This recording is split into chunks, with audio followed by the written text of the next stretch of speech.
We now begin with our lecture sessions for the day with Lecture 1, delivered by our Chief Guest, Mr. Syed Ahmed, on the topic Drug Discovery and Delivery Vaccines for One Health Perspective.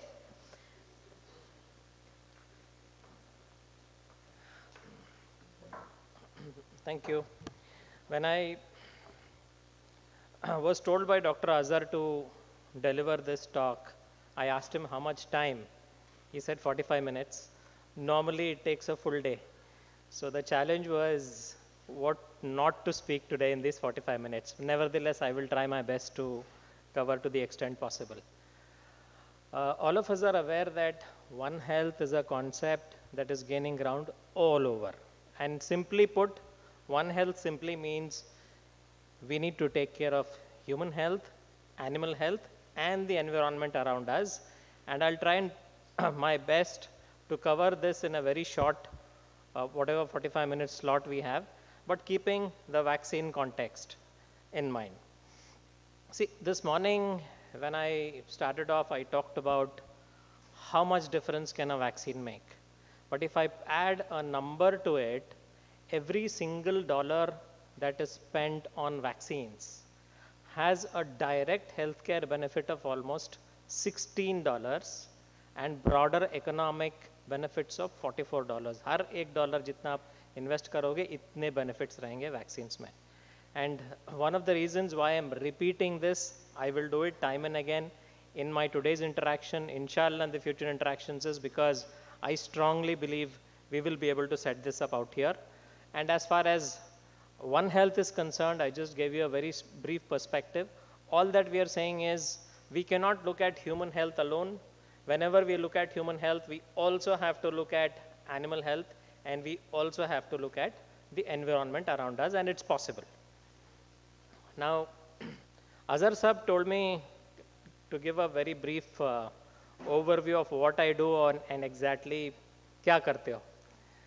Okay, Tech Invention is a very new company. It's just 9 years into business. And how did I get interested in tech invention? I'm basically a pharmacist by qualification and background. And I was into all kinds of small molecules, therapeutics, which I enjoyed a lot. But way back in 2009, I was at the helm of affairs of one of the largest listed companies for vaccine manufacturing in India. I was heading the global strategy, global operations, and also heading the corporate strategy. And that was the time the first pandemic, as we know, as all of us know, stuck. Some of you were kids, I suppose, then. That was called swine flu. I'm not sure how many of you are aware. और उस time पे there was a scramble for vaccines. इतने लोग दिन रात मुझे they started talking to me, reaching out from various parts of the world, trying to ये मुझे वैक्सीन मिलेगा कहाँ पे, and many countries started reaching out to me कि हमको वैक्सीन बनाना है, because very few countries in the world were manufacturing vaccines those days, and even to this day the same trend continues. So in 2009, since I was associated with one company, I could not tell them where to get vaccines beyond what I was doing. Okay? And I tried to find out any one company that can help a country establish a vaccine manufacturing infrastructure or ecosystem.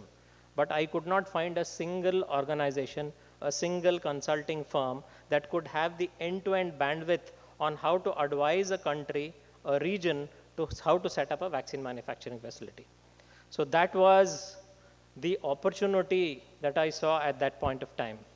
And 2013 was when I was at the peak of my career. I was the youngest vice president at the age of about 32, 33. A very high-flying life, flying business class, all star hotels, US to Canada, Brazil to Singapore. I mean, having a very rich lifestyle. But then, the thought of setting up a company for vaccines which can offer end-to-end bandwidth kept haunting me. And in 2015 is when finally I came out and took the plunge and started a company, not in the name of Tech Invention, it was called Technovation. And at that point of time, I was very new to business because all through I was an employee. So I got partnered with a bigger group and I had a minority share, and we started a company called Technovation, which did exceptionally well. एक साल में we did so well, we beat all expectations क्योंकि हमको projects मिले from Russia, from Latin America on vaccine manufacturing consulting projects.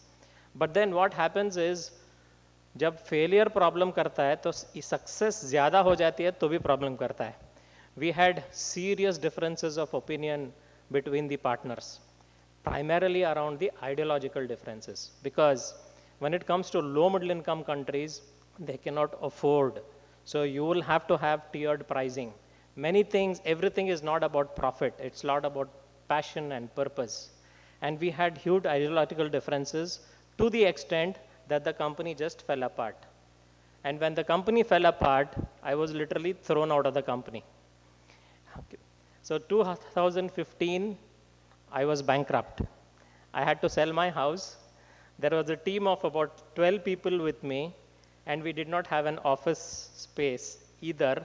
And because my house was sold, I did not have even an address from where I could register the company. This was the situation exactly 9 years ago. From a very high-flying job, you come down to a place where you have gone below the ground. I had two options at that point of time: to go back to the industry, okay, because there were very high-flying jobs. And the second was pursue the passion with which you have come up. And fortunately for me, my family, my wife and my daughter, they said, "No, you should follow your passion, because later on, we don't want you to regret that there was this opportunity and you didn't take it up." And so we set up Tech Invention at that point of time. और एक चीज़ याद रखना, because you're all young, you're going to be budding entrepreneurs, you're going to be budding scholars, you're going to be budding professors, you will have trouble times. And when you feel that you've gone below the earth and you are buried, remember, the Almighty has kept you there for a reason. It's not that you are buried, but you are planted. And that from there, when you sprout, your growth will be phenomenal. And when it is phenomenal, you come back more stronger, more wiser. And this is the story of Tech Invention in the last 9 years. From a stage of bankruptcy, today, we closed the books of accounts at about 40 crores revenue March, and we just got a valuation of about 250 crores. It is bootstrap jante ho na, which means we don't have any investors, we don't have any borrowings. We are cash positive from year 2. The reason I'm saying this is there are a lot of learnings. I was asking Dr. Viba, is there a course on entrepreneurship as part of Gyan? Okay, because this is something with which I really want to inculcate and impart to students, budding entrepreneurs like you. And I want many of you to get into entrepreneurship. Not because I've gone through success, but I've had failures. And failure is a bigger teacher, a better teacher than success. Okay. Now, these numbers are any investors. Okay, I mean, today, if I stand and talk to investors, most of them come back and say, "What is your PAT? What is your EBITDA?" And most of them are willing to invest. But the difference is, when I started off, I had to stay strong. I did not dilute. ये आप लोग को भी करना है. When you start off into any entity, any entrepreneurship, any aspect, don't dilute early. That was my first learning. आपको डट के रहना है, आगे जाना है, पेटेंट्स फाइल करना है, डिस्कवरी को टेक्नोलॉजी रेडीनेस लेवल से जहाँ तक लेके जा सकते लेके जाओ, and only then, when you feel that you are at a certain stage where you have to raise funds, only then you can raise funds. Today, in fact, the asset base of my company has also gone up systematically, consistently, year after year. Now, how did this happen? Now, this is again a second aspect which I wanted to communicate to all of you. जब हम कुछ भी initiate करने जा रहे हैं, because all of us, most of us will get into research, start having an ancillary revenue stream, either teaching or coaching or consultancy, which will start giving you revenues initially, and that's exactly what we did. We started with consulting and advisory, which is absolutely asset light. इसमें कुछ ज़्यादा आपको assets, capital requirement की ज़रूरत नहीं है. We made money out of consultancy. We invested into licensing of vaccines, very good vaccines. And we invested in clinical trials, we invested in regulatory, And from licensing, we set up a state-of-the-art R&D center. And when we started the R&D center, मतलब एक से पैसे लिए दूसरे में डाले, दूसरे से पैसे लिए तीसरे में डाले. And when we started off again, we used the Government of India's incubation center at Faridabad in THSTI in RCB. We set up the first BSL-2 facility. And when we did that, although we were very small, we were open to training and teaching a lot of students. Faraz is here. Faraz, I can see you anywhere.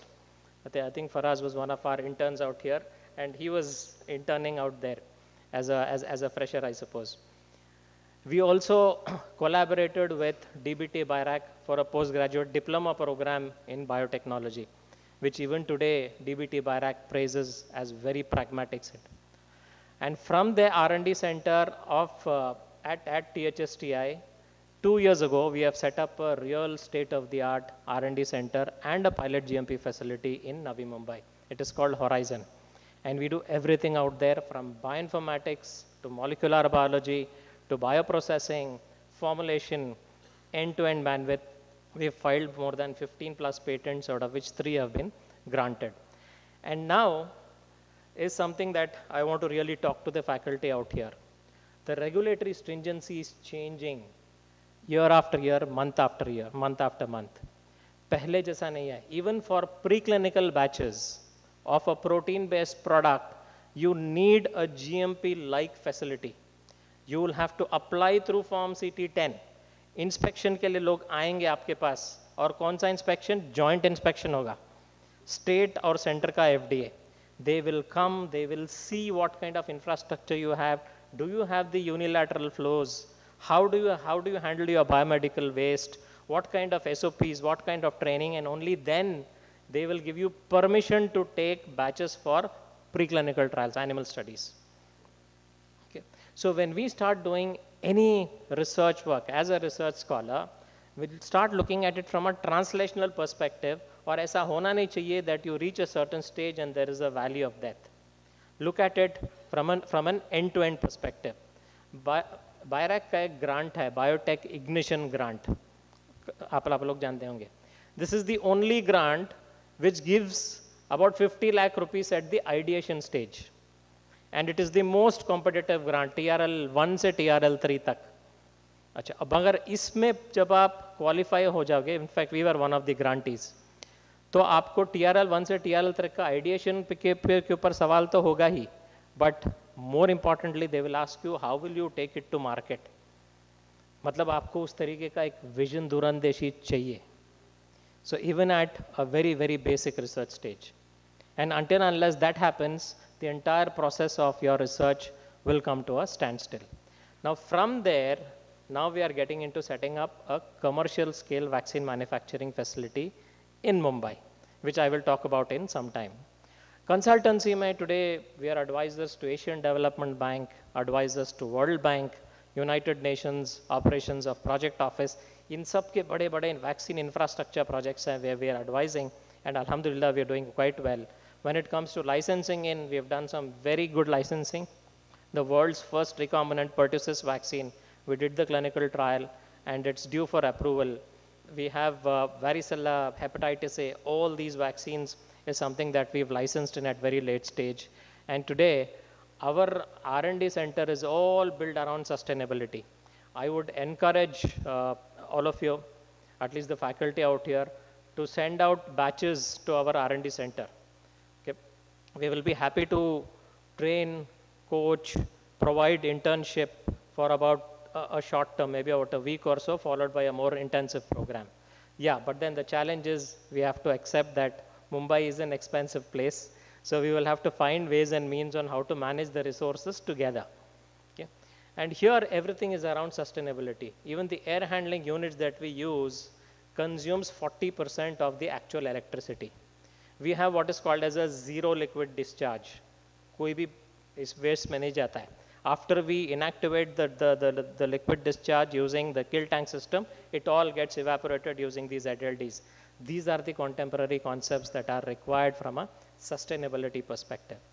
And this is the R&D center that I was talking of. It is fully functional, and I would like to have you all visit.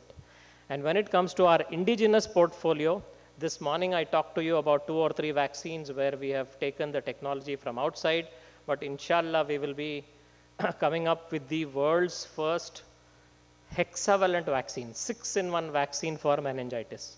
Pfizer के पास 5-in-1 है, GSK के पास 5-in-1 है, serum institute के पास 5-in-1 है.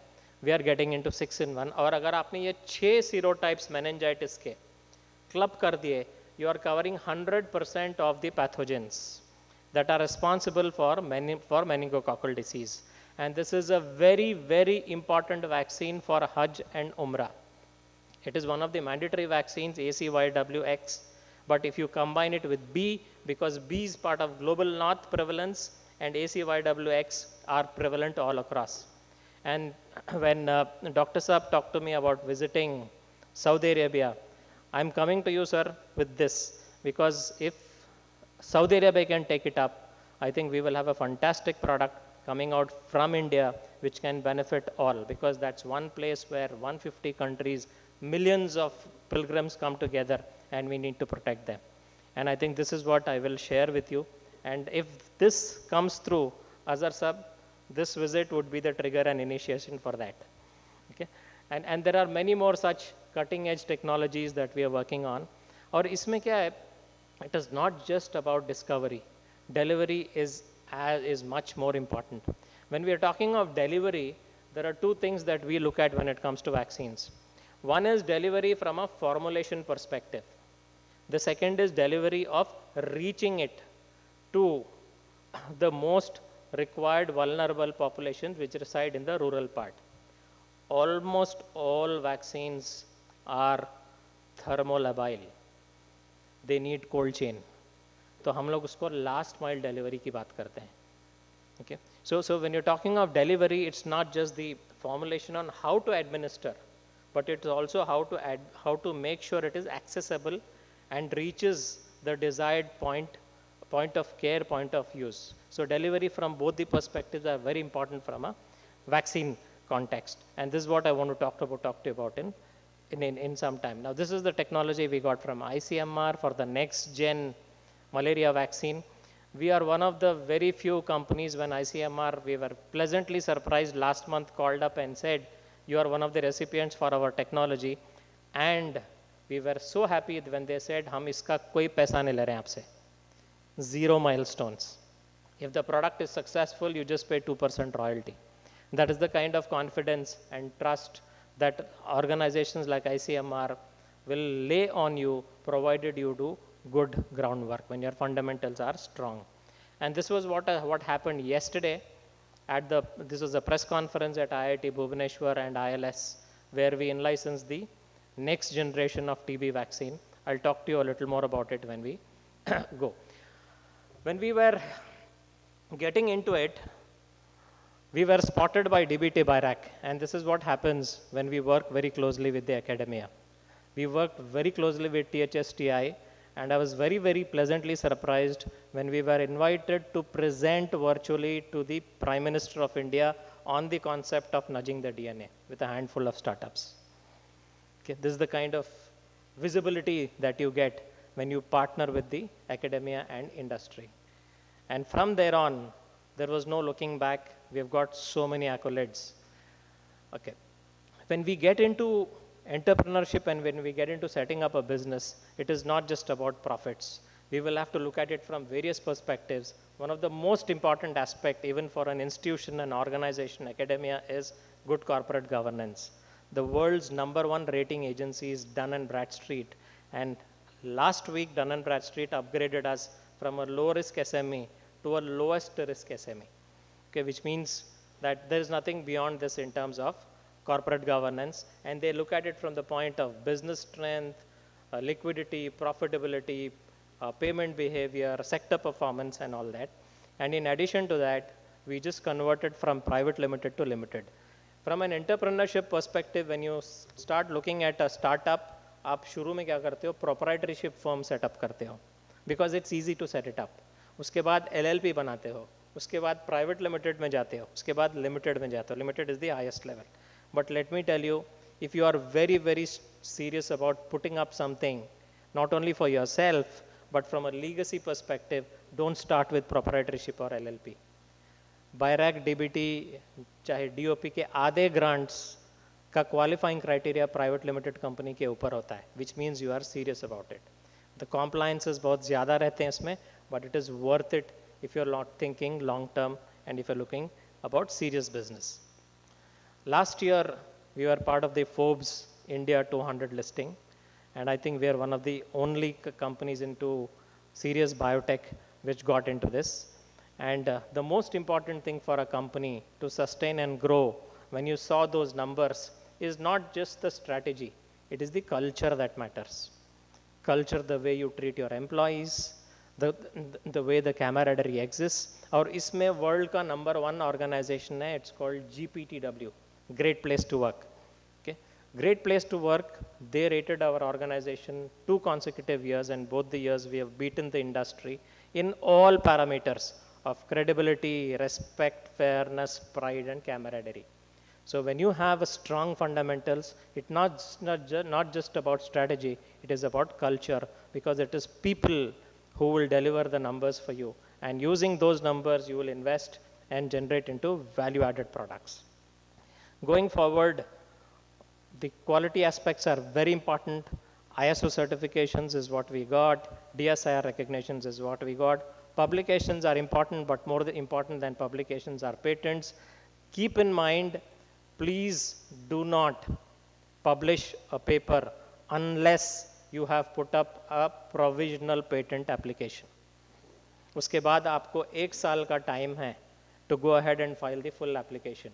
हम लोग क्या करते हैं, when we have come up with a nice concept as a research scholar, we are very eager to publish, which is a part of academia requirement. We respect that. But if you feel that there is a translational possibility in this, discuss with your professor, discuss with your guide, file for a provisional application, and then publish it.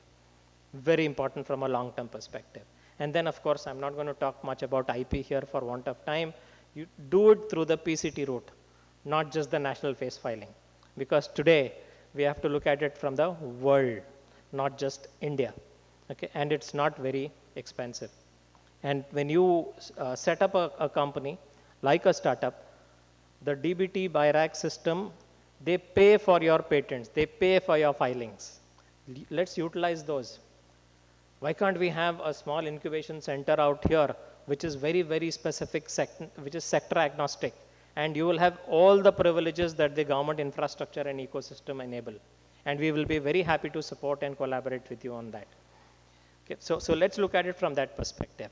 Now, coming to this aspect of vaccines from a One Health perspective. 70% of the total volume of vaccines procured by the UN healthcare agencies goes from India. Okay, all of us are happy about it, and this morning also we said we take pride in this. But what kind of vaccines do we supply? This is more important. We supply very, very affordable EPI basic vaccines, 5 rupees, 10 rupees wale vaccines. Okay, and we supply only from the private sector, 5 companies. 5 companies account for 70% of the UN procurement from India. I was in Bali last month by ADB PATH meeting, and I was asked to speak on Indian vaccine ecosystem. I told them about 10 companies active, 5 supply. Immediately after me, my Chinese counterpart came in and said, I have 75 companies, out of which 50 are active. Okay. Which means, are we going to sustain, and how are we going to sustain? Especially when we are looking at the low-cost vaccines. And whenever we launch low-cost vaccines, multinationals exit from there. You will not find a GSK, Sanofi, Merck Sharp Dome supplying TT, TD, BCG, hepatitis B. उनको उसमें interest भी नहीं है. They graduate and move to the next generation of high-value vaccines. And that is where we need to focus on academia for basic research. Identify those lead candidates. Identify the delivery mechanisms, and start working towards it in collaboration with the industry. And that's most important. I'm not touching on the third point, which is a regulatory requirement, because that's a session by itself. That's called the national regulatory requirement of maturity levels. Now, it's not going to be easy. During COVID, there were at least 5 large established pharma companies who came into vaccines. Today, none of them exist. They have gone back to doing what they best know, pharmaceuticals, which means it's not easy. During COVID, there were 50 plus startups who came into vaccines. Okay, today, 2 of them survive. One in Bangalore, one of them in Hyderabad. Most of them have either been acquired or they have wound up. What does it mean? I'm not trying to scare. But when you move your cards well, go about it with a very systematic, strategic plan and intent, it is possible. And when you do that, you are in a niche. Nobody can touch you. You cannot play the generic game here out here in vaccines. And this is an advantage for us today in India because it's just handful of 5-10 companies whom you're going to compete with, unlike what's happening in our neighboring countries. You have heard of CDMOs and CRDMOs, contract research and contract drug manufacturing centers. There are 26 of them who do large molecule biotech. Not one does vaccines end-to-end in India. That's a huge opportunity. And that's where, again, if you're talking of CDMO, it's not contract drug manufacturing, it's CRDMO. And when you have an academic collaboration, the West looks at you more seriously. And especially for a prestigious institution like AMU, because this is how the ecosystem operates in the West. And that's how they've been able to turn out cutting edge technologies and cutting out molecules.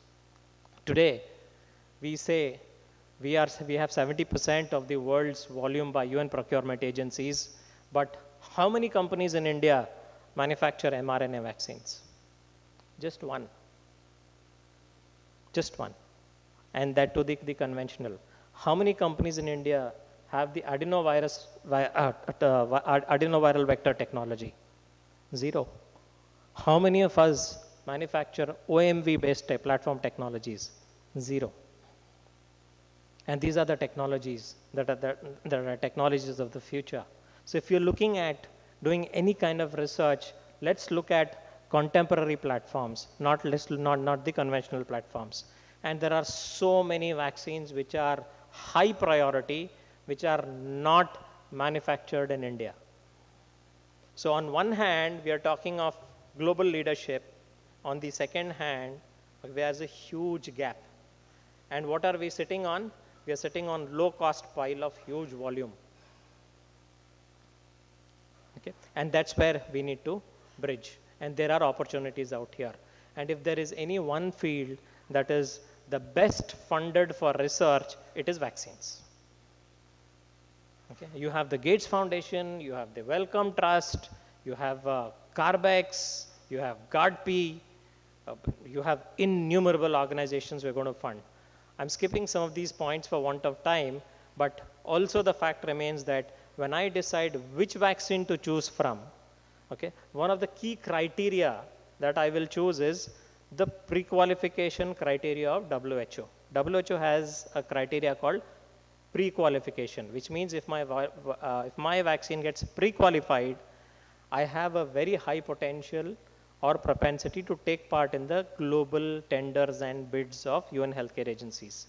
And this changes depending on the demand-supply gap. And this is where we need to focus. There are high priority for pre-qualification, low priority for pre-qualification, no priority for pre-qualification. So if I'm working on a lead candidate or a target, I will not work on low priority or no priority.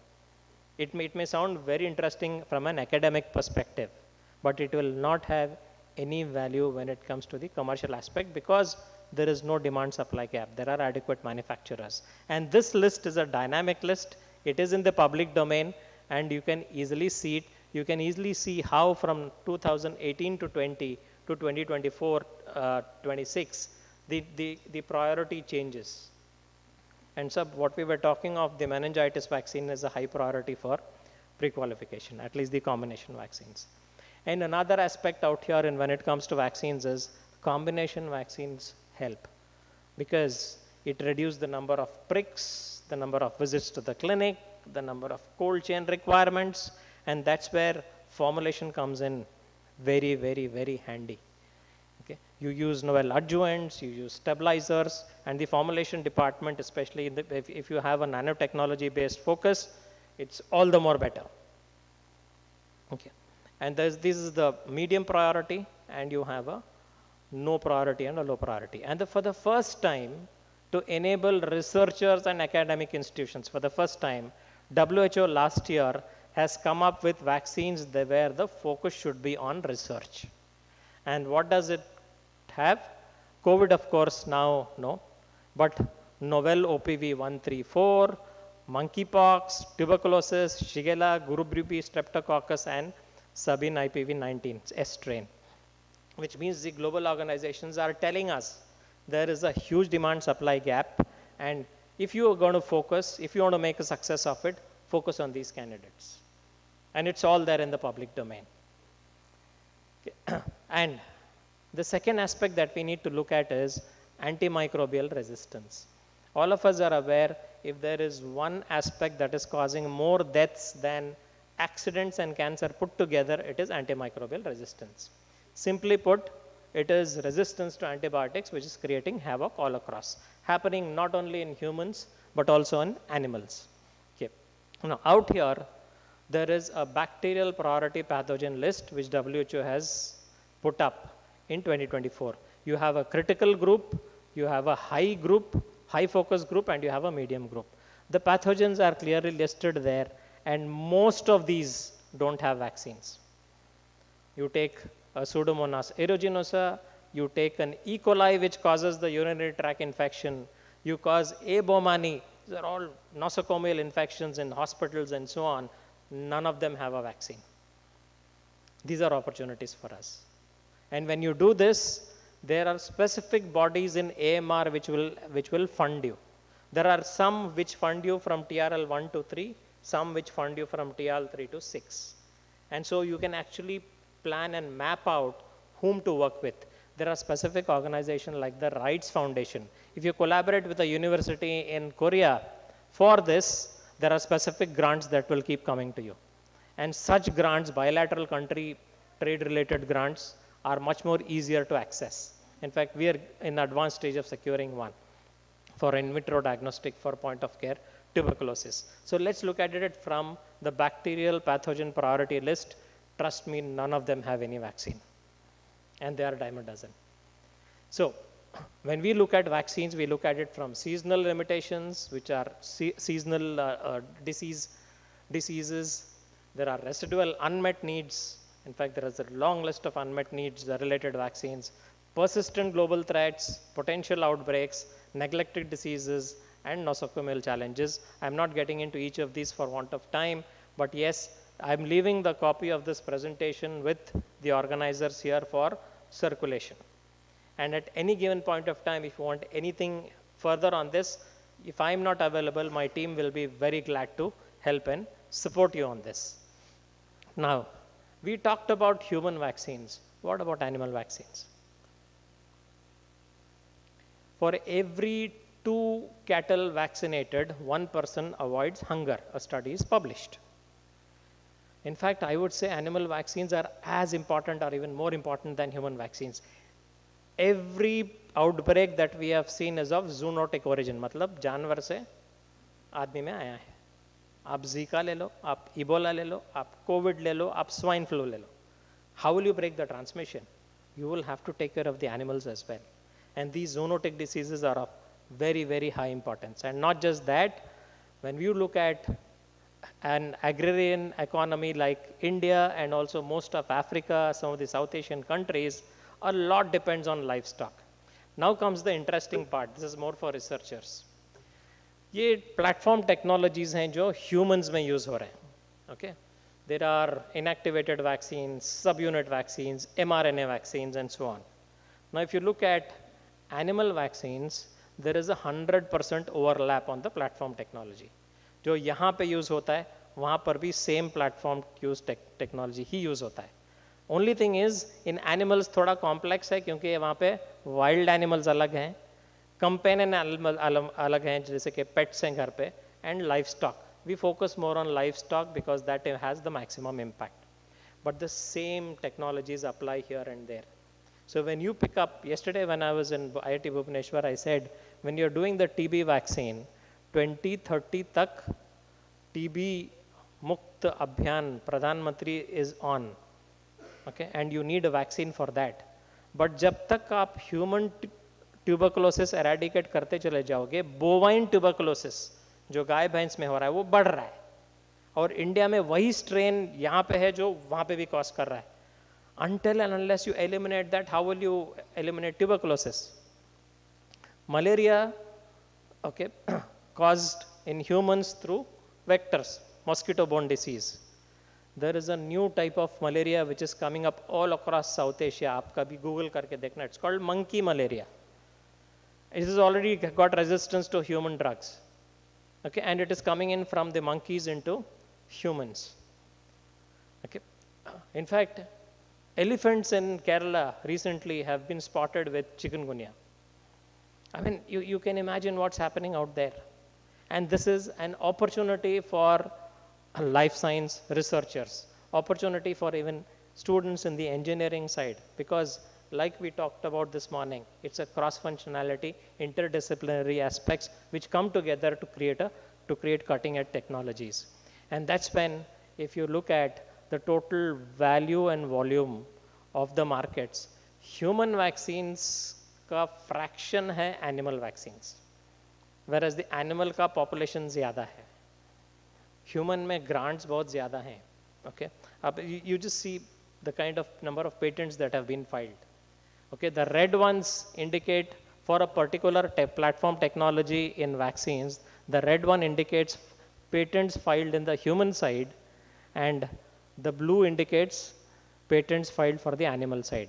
When it is the same platform technology, okay, when I am exploring a lead candidate, when I'm trying it on humans, why not I also customize it to suit the animal ecosystem and try to file a separate patent out there, develop a separate formulation out there.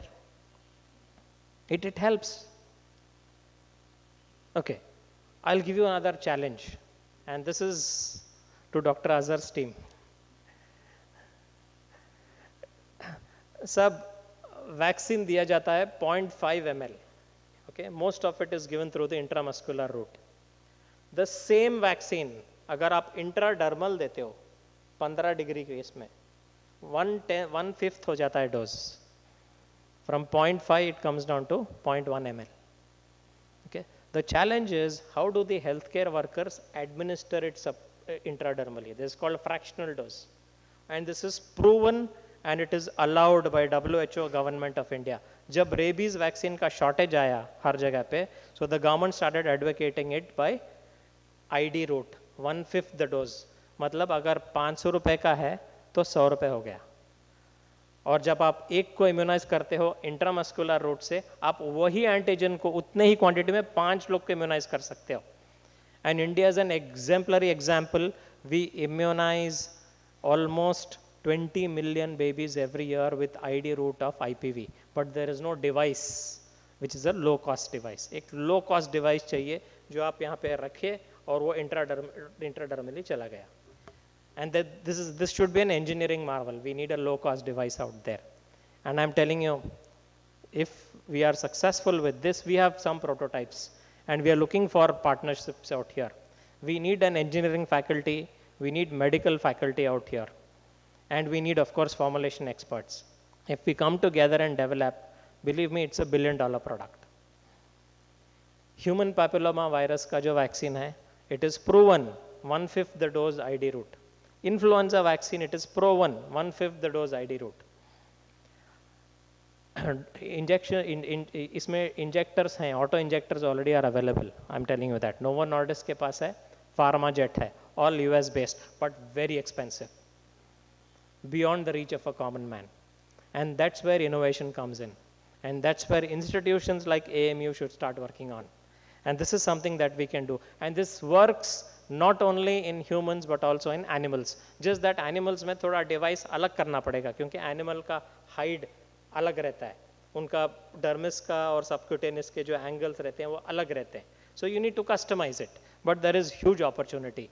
And if we can strike this balance and make it equal between humans and animals, then you are leveraging your technology to a broader subset of people. Okay. Let's look at it the last 5 minutes. India is number one in livestock population worldwide. We are not only number one in human population, we are number one in livestock population also, which means more the animals, more the disease. Okay. Achha, we are number three in egg production, number one in milk production, number one in buffalo meat production, number two in goat meat production. And how much losses do we have because of vaccine preventable diseases? At $7 billion every year. तो यहाँ पे opportunity बहुत ज़्यादा है to focus on. And remember, it is the same platform technologies that are used. और यहाँ पे एक बहुत अलग सा challenge है, and this is again something very interesting for the medical faculty out here. Human में पता चल जाता है कि अगर मेरे पास antibody है वो vaccine से आया है या disease से आया है. Because I know I have been immunized, I can talk. Animal livestock में कैसे पता चलता है? It is because of the vaccine or because of infection. That is why the World Organization for Animal Health in the last 5 years is looking at what is called as a biomarker in every vaccine called DIVA. DIVA बोलते हैं इसको. Differentiating between immunized and vaccinated animals. You need a biomarker which will prove अगर antibodies दिख रहे हैं किसी animal में, is it because of infection or immunization? Then I can separate out that particular flock, that particular animal, prevent it from infecting the herd and protecting the farmer's life. This is again a huge opportunity. Except for foot and mouth disease in India, no vaccine has a DIVA biomarker. And this is something that we can definitely work on. और यहाँ पर हम सब लोग carbon की बात करते हैं, carbon emissions, which is the next most dangerous greenhouse gas, methane. और सबसे ज़्यादा मीथेन कहाँ से आता है? एग्रीकल्चर से आता है, लाइव स्टॉक से आता है. लाइव स्टॉक से फर्मेंट करके ना गाय भैंस, they emit methane, and this is a greenhouse gas. And it is proven with studies, innumerable studies which I will show in my slides, where जब animal को डिसीज होता है तो मीथेन एमिशन बढ़ जाता है. जब आप उसको वैक्सीन देते हो, डिसीज प्रिवेंट होता है तो मीथेन एमिशन कम होता है.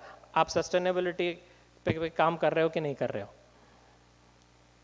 जब आप एक फ्लॉक को इम्यूनाइज करते हो तो there have been very big study in Nigeria which has pulled out 2 villages out of extreme poverty after animals in those villages were immunized, the livestock animals. Which means what we are talking about here is sustainability from all aspects. 70% of rural India depend on agriculture and livestock for their income, and 70% of the households who tend to these animals are women. तो जब आप animals को immunise करते हो तो आप women को empower कर रहे हो, because healthy women, healthy animals, and they are being taken care of by women who tend to contribute to the household income through the livestock and cattle. This is how rural works. छोटी piece of land, थोड़े गाय भैंस बकरी, थोड़ा poultry, and that's how the agrarian economy works. And that's where immunization is very important, and it impacts all aspects. And I'm skipping these slides because I'm running out of time, but these are all the studies that have proven extensively and beyond doubt. And the government of India is highly supportive of any intervention you do in the livestock segment. The Department of Animal Husbandry and Dairying is become a separate ministry by itself, only to focus on the animal health. And there are specific grants out here which we can look at. So there is a stark difference between human and veterinary ecosystems, and in every aspect there is a difference, and we can definitely make a difference for that. I'm just skipping some of these slides because I just have about 4 or 5 minutes left. But yes, in conclusion, what are the aspects that we can work on at AMU?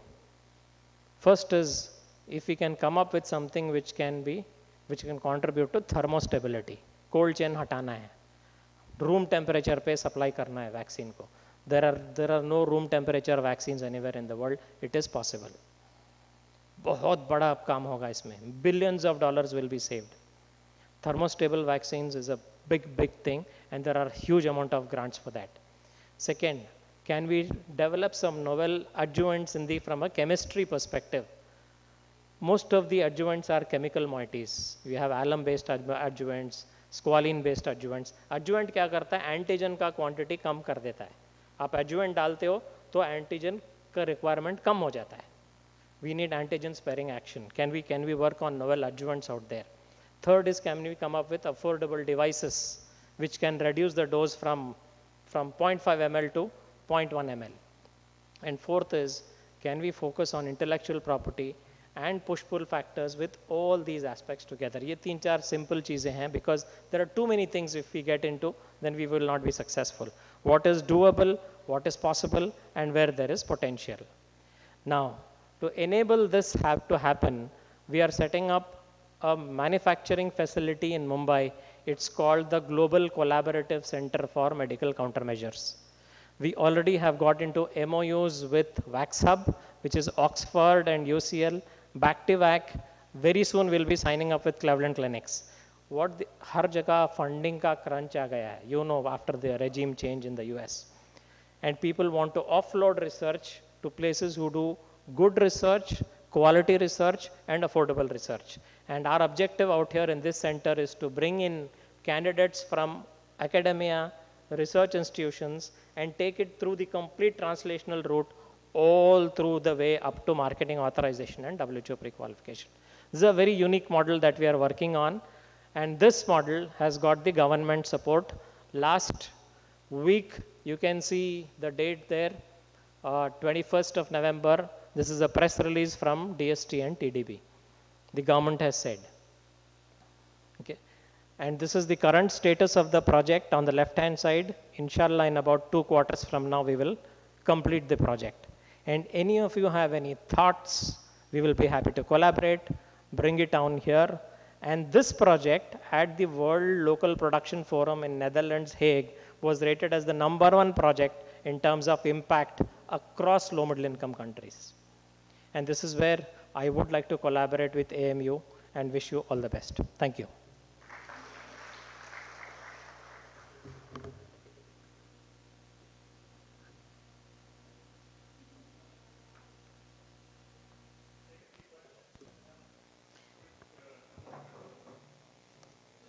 Thank you so much, sir.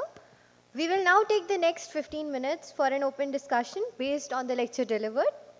Participants are requested to keep their questions concise and relevant.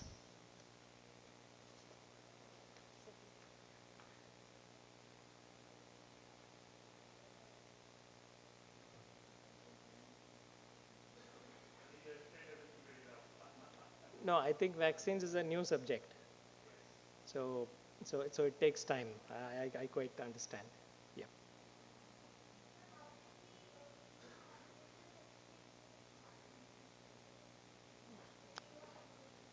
Yeah. Okay. The first thing is, vaccine is a protein. It's a large molecule. Okay. You can come up with novel adjuvants using combinatorial chemistry, the concept and the context. And that's a very, very important point, one. Second is, जो हम उसमें stabilizers use कर रहे हैं to make it thermostable, you can apply it there as well. Okay. So both these aspects that I already talked to you about, which makes it thermostable and gives antigen sparing action, can come in very handy. So it's not purely about biology and protein, large molecules. Small molecule chemistry will come in very handy out here going forward.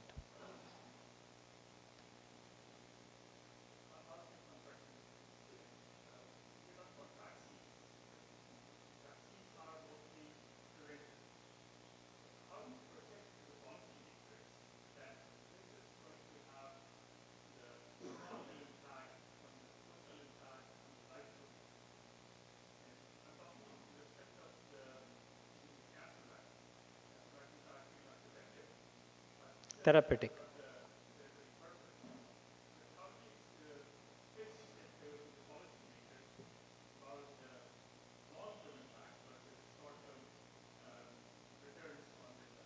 Yeah, I think, sir, you've raised a very, very valid and a pertinent point.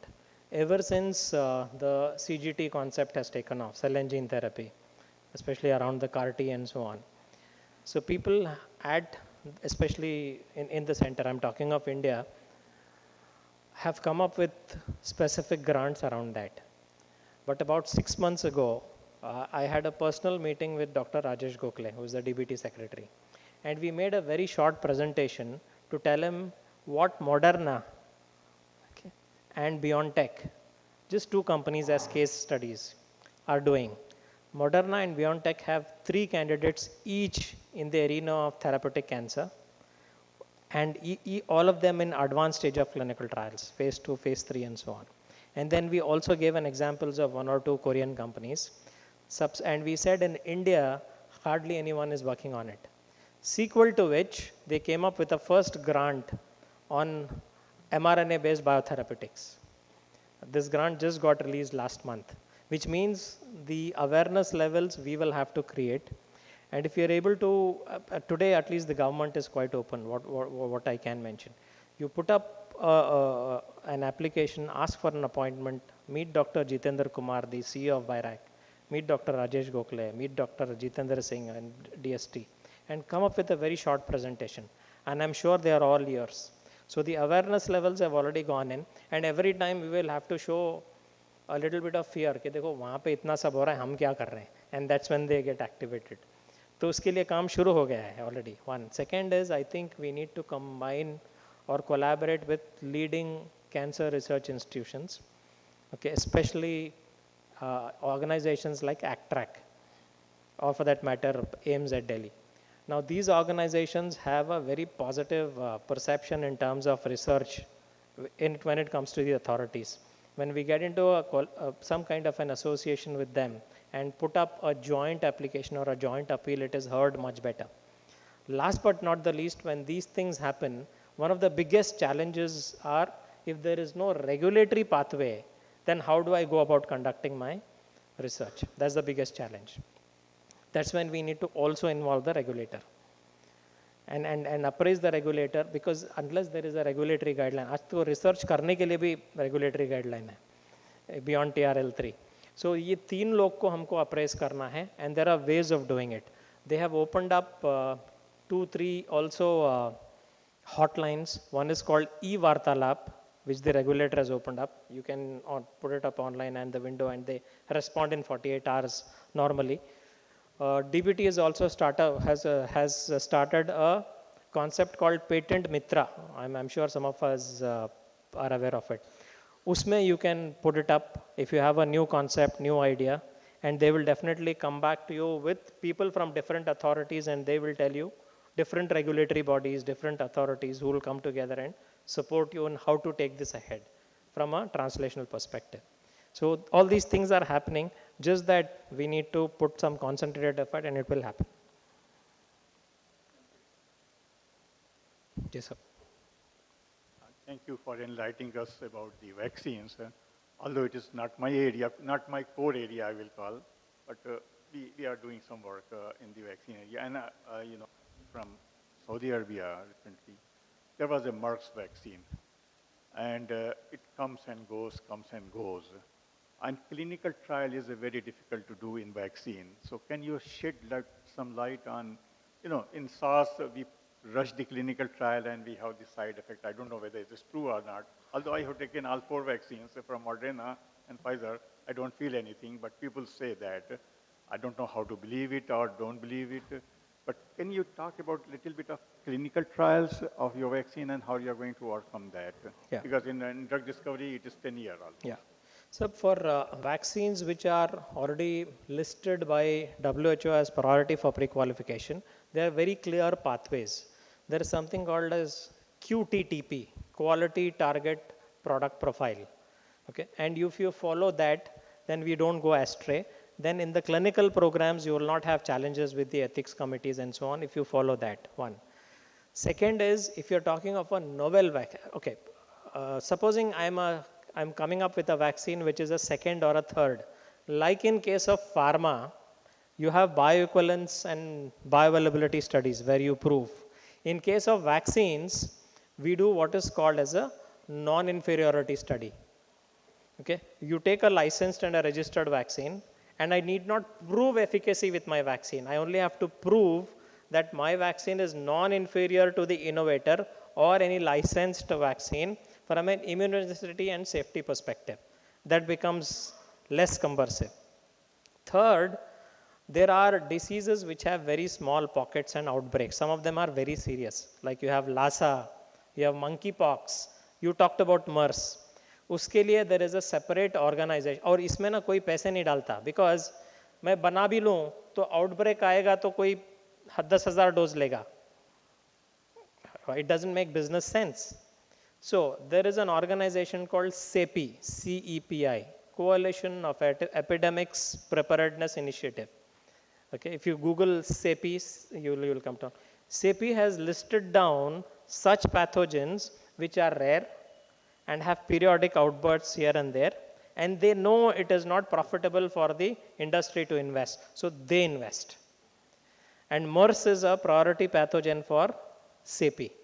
Now coming to MERS, the challenge that we have had discussions with the authorities in GCC is, for a long time we thought it is coming from camels. And we said, whom do we immunize? Even if you come up with a good antibody against MERS, do you need to immunize humans or do you need to immunize camels? Or do we need to break it? But fortunately, over the last 3 years, there have been no outbreaks of MERS. Almost the last outbreak was just prior to COVID, if you see. So after that, the interest in MERS has gone down, but 2 companies are being heavily funded by CEPI to work on a vaccine for that, and which is already in phase 1. One is called Bavarian Nordic in Europe, so they are working on it. And the second is another company, I'm not getting the name, but they are working on an mRNA vaccine for MERS. So possible. But again, coming back, we are not today very sure that the transmission is happening from camels after all these years of publications and so on. So we need to look at it from that perspective.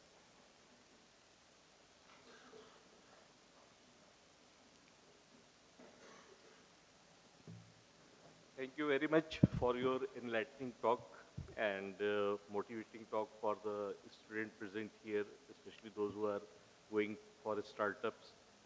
Uh, I want to share that AMU has started incubation center Nice. known as AMU IF last year with the funding from the DST, and we are giving seed funding of 10 lakh rupees to every startup company here, and more than 10 companies has already been enrolled and they are working. So the core area of our incubation center is BGen, that is stand for biotechnology, green energy, and nanotechnology. So I will welcome all the participants who want to come to MUIF and put the proposal. So this was just information I want to share with the students present here. Now, coming to your talk, we in MU have lot of technologies, patents developed by the faculty members and their team, but we are lacking in terms of commercialization of the technology. So any suggestion how we can go ahead for the commercialization of the technology? Yeah. First of all, it's music to yours. I'm very glad that you started the incubation center, and if you can also bring it under the umbrella of the Bionest incubators, then it becomes a lot more in terms of visibility. Okay, Bionest initially had 3 or 4, now they have about more than 25. You just have to write to DBT and say, this is the incubation center in AMU, and we want accreditation and we want to be a part of the Bionest system. And that helps a lot because then they take care of the visibility. They have those webinars, they have those industry interfaces and so on. Okay. How to leverage the technologies that are already out here? There are government owned aggregators. Okay, I can name 3. 3 is, I'm just telling you offhand, but there are many more who do only this job, who pick up technologies from the academia, research institutions at a nascent stage. They scout for partners, industry, and along with the PIs and innovators, and they ensure structuring the entire deal, and they charge a very nominal fee out of the success fee. It's a success fee. You don't have to pay them upfront. Okay. One of them is called BCIL, Biotech Consortium India Limited. Okay, Dr. Purnima is there, and they are very, very receptive. Okay. And the good part is there is competition between these aggregators. Okay, so they will go out of the way to help you. NRDC is one of them. Okay, you can speak to Dr. Amitabh, Dr. Lakshmi Narayan there, and they will. Oh, Dr. Majumdar is there. So NRDC is the second aggregator, and they are good. They are directly under DST. Third is if you're looking at clean energy, agricultural sciences, you said there is a organization called Agri Innovate. Okay, they focus purely on agriculture and livestock and sustainability, green concepts. Three is what I have named, but I can talk to my IP lead, that's Dr. Asia, and she will be able to forward a little more. आप उनके साथ tie up कर लो. वो क्या करेंगे आपके technologies उनके website पे भी display करेंगे. और they come up with periodic expression of interest, and they have a network to whom they send it out. वो customize करके भेजते हैं, and then they follow through to get things done. So I think that could be done.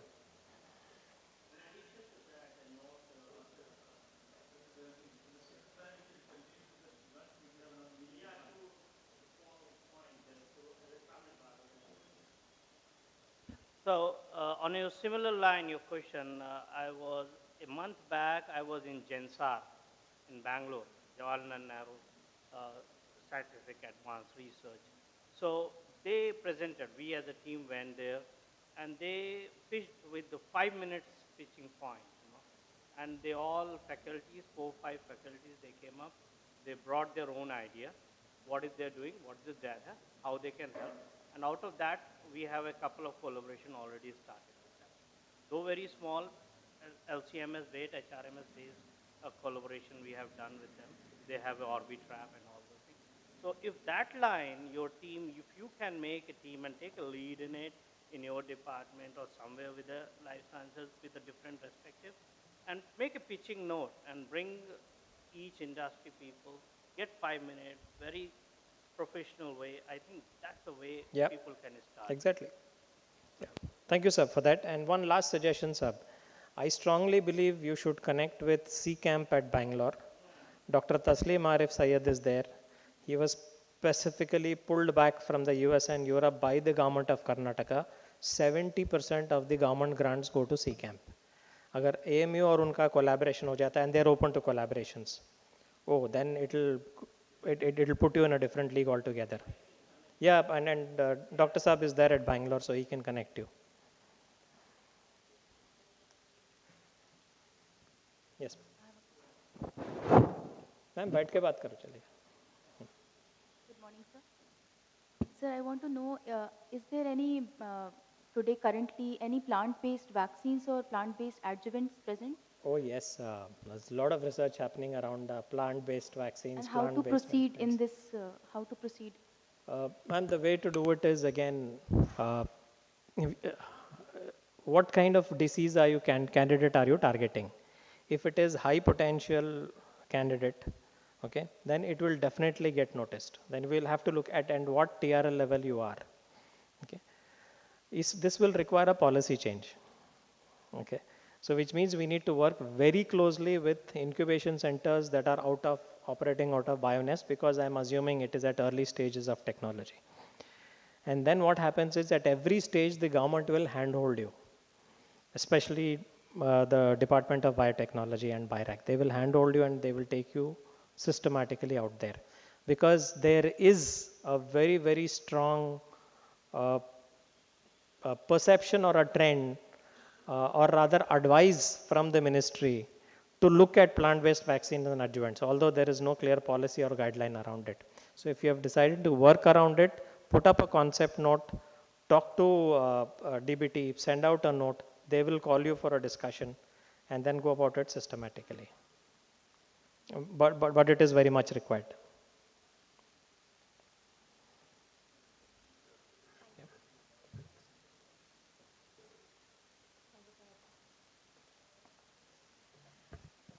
Thank you so much, Mr. Ahmed.